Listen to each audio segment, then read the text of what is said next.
fair enough.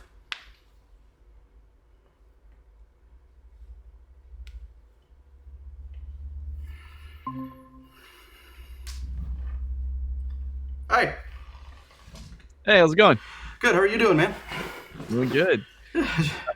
Ben should be here in just a second, but I'll kick things off by saying thank you so much for supporting the Kickstarter and for helping the show back. I hope you've been enjoying the episodes. Yeah, they've been pretty damn good. Awesome. Glad to hear it. So a little sad at the end of the last episode, but whatever. You know. Yeah, it was a good episode, though. It was a good episode, though. Devil Artemis kicked ass on that one. Yeah, he did so good. It's always great working with him. Yeah. Hello. Hello. How you doing? Doing great. Good to talk to you. What's up? Not much. I've been carrying wood and concrete in my backyard all day, and I was like, all right, I gotta run upstairs real fast. All right. Well, All right. Time to talk about some death battle. Have some fun with this. Yeah. So, yeah. So the basic idea behind this call is that the floor is yours. However you want to talk about your death battle idea, go for it. There's no pressure, no expectation or anything like that. We're just excited to hear from you and hear why you're excited about your idea. Yeah. And also, if Chad hasn't said it already, thank you so much for supporting the Kickstarter, helping us survive. All right. I do have a little Google slide here I made. Let me pull that up real fast to present. Sounds good. Yeah, this is gonna be interesting. Because we got our minds blown when we talked about Warhammer on Death Battle Cast. So I need to watch that. I saw that come up, but I didn't really have the chance to watch it yet. it was wild. All right. So Okay. sorry, I gotta shake myself off a bit. Yeah. Also, dude, seriously, like that said, no pressure. Like we've had some people just join the calls, just be like, I don't really have anything. I just thought it'd be cool. And we're like, all right, we just talk about it, you know, like so all the way to like presentations. Like, don't stress, man. Let's just have a fun time talking about it, you know. All right. So my matchup I'm wanting to present today here is Frank Horrigan versus Adam Smasher, the battle between two barely human bodyguards, accompanied with some nice little art that I commissioned a couple years ago. That's cool. Oh, that's awesome. Yeah. First off here, we have Adam Smasher. Formerly a member of the United States Armed Forces, the man only known as Adam Smasher would be struck by a stray rocket and suffer from an extreme injury he was surely fated to die from. That was until he was given an opportunity from the Arasaka Corporation. Work for the Corp and be given top-of-the-line cyberware that would save him, or die to his injuries. He took the former, thus becoming the Night City boogeyman of legend. Feared by enemy and ally alike, he injects terror into the hearts of many of Night City's wayward mercs and edgerunners, all in the name of the Arasaka Corporation. Next up, we have Frank Horrigan. Former member of the United States Secret Service and personal bodyguard to President Richardson, Frank Horrigan's life changed when he came in contact with the forced evolution virus that turned him into the super mutant he is today. Armed with a plasma gun, a composited blade, and a suit of custom-tailored power armor, he furthered the agenda of the Enclave with such terror that few Enclave soldiers would even dare to go on missions with him.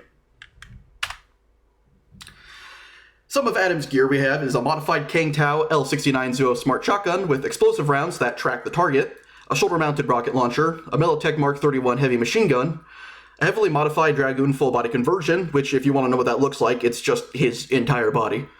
A retractable arm cannon, several cyberware modifications, including the Sandevistan operating system, the Magnum Opus Hellbringer 666 Magnum revolver, which was in the tabletop game, and a lot more, because goddamn, he had a lot of weapons from different media he's been in. Yeah, that was one thing we learned too. All the Cyberpunk stuff, because like the tabletop game and stuff. He's got a lot of shit. Some of Frank Horrigan's gear includes a custom-made power armor based on the XO1 set that pumps him with chems, which keep him alive, a compositive arm blade on his right arm, a large prototype plasma gun on his left arm, several cybernetic enhancements including arm control mechanisms, leg rotator mechanisms, and a bionic eye, and just being a big-ass super mutant. Which I think technically counts. He's over 12 feet tall. Oh my god. He's big. Look at the guy. I don't know if you guys have ever used height advantages on your show as a winning factor, but he's got like, I think 4 feet on Adam. That's wild. Like, fuck the Enclave. He needs to be in basketball. Some notable Adam feats include tanking point-blank grenade blasts and point-blank shots from a Gauss shotgun designed to penetrate through walls, tanking anti-gravity generators that crushed armored vehicles and made massive craters in its wake. He's fast enough to intercept gunfire. He no-sells close-up shots from Johnny Silverhand's Malorian Arms pistol in his outdated full-body conversion model, so his previous one, not even the current one. He has a resistance to hacking, albeit this one's a bit weird with its consistency. He has survived jumping out of or falling from buildings on separate occasions, and he has forgotten what pain feels like. That must be nice. Some of Frank's notable feats include the fact that the T-51 power armor is capable of withstanding 2,500 joules of force, has bulletproof eye slits, and can withstand harsh conditions. Frank, however, wears a superior model of power armor to that. The average super mutant can withstand gunfire, has increased reflexes, inhuman strength, and much more, and Frank is much more powerful than the average mutant. Frank has been shown to kill a Deathclaw with only one punch, and plasma weapons in Fallout, which Frank has, are capable of melting targets down to a puddle of goo, even in just one shot in some occasions. And just to kind of put together some of the connections, both went under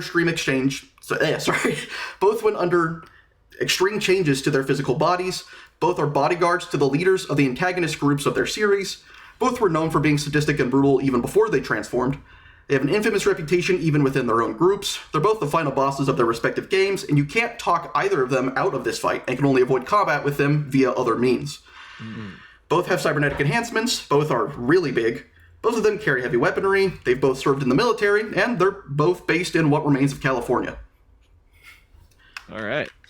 Within walking distance of each other. Perfect. Any questions? What the fuck? All right, we got to redo the U2s real quick. We got to there we go. It clearly should have been just head to leg. So. We get Goomstick in here.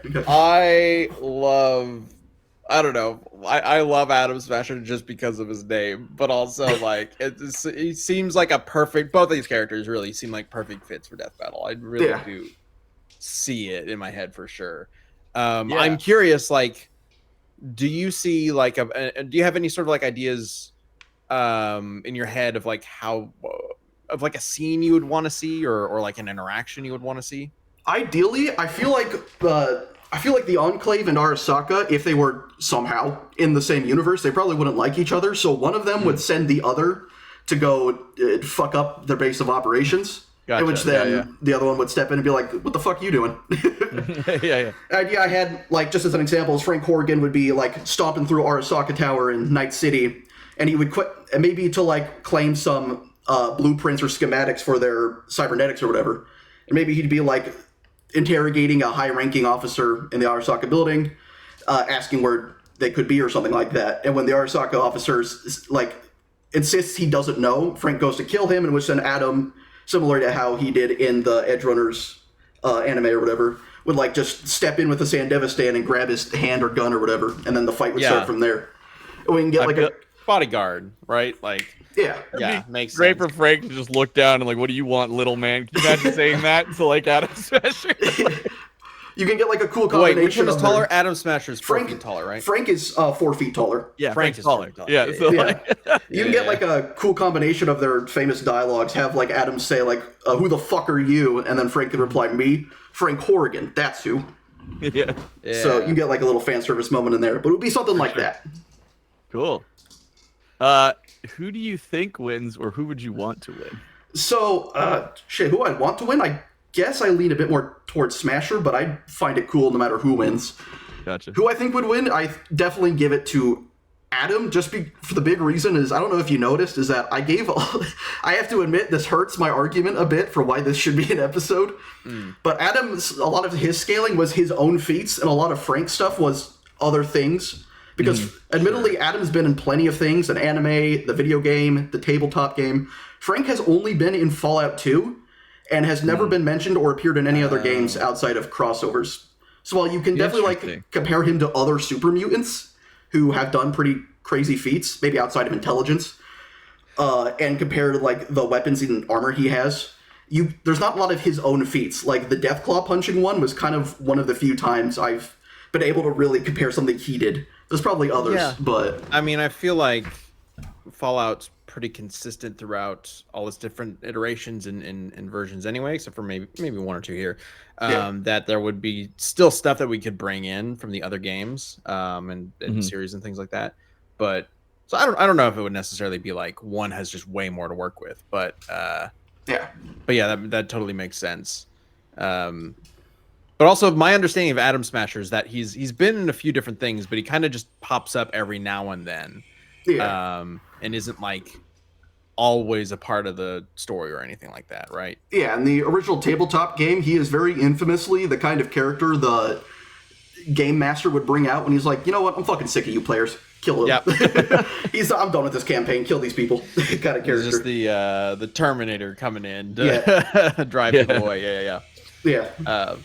Awesome. I love this idea a lot. It makes a lot of sense. It would also be very cool to do. We haven't done a whole lot of like cyberpunky or like apocalyptic like set pieces, right? With our fights. Yeah, we could just put it in a desert. We don't even have to have anything else. You know, like, well, we would need like ruined buildings and things like that, and a little bit of the cyberpunk look. I mean, Fallout 2 takes place in a desert, so there you go. Takes place in just normal day Nevada. They do have very different like visual styles of their games. I mean, I guess Cyberpunk gets a little bit like gritty and deserty sometimes. It depends where you're going. Yeah. Awesome, dude. I think this is fucking sick. Yeah. I think it'd be kind of fun to see, like, whoever you get to do the soundtrack deciding whether they want to go for Fallout's, like, 1940s jazz or if they just want to go for the, like, hard electronic cyberpunk music.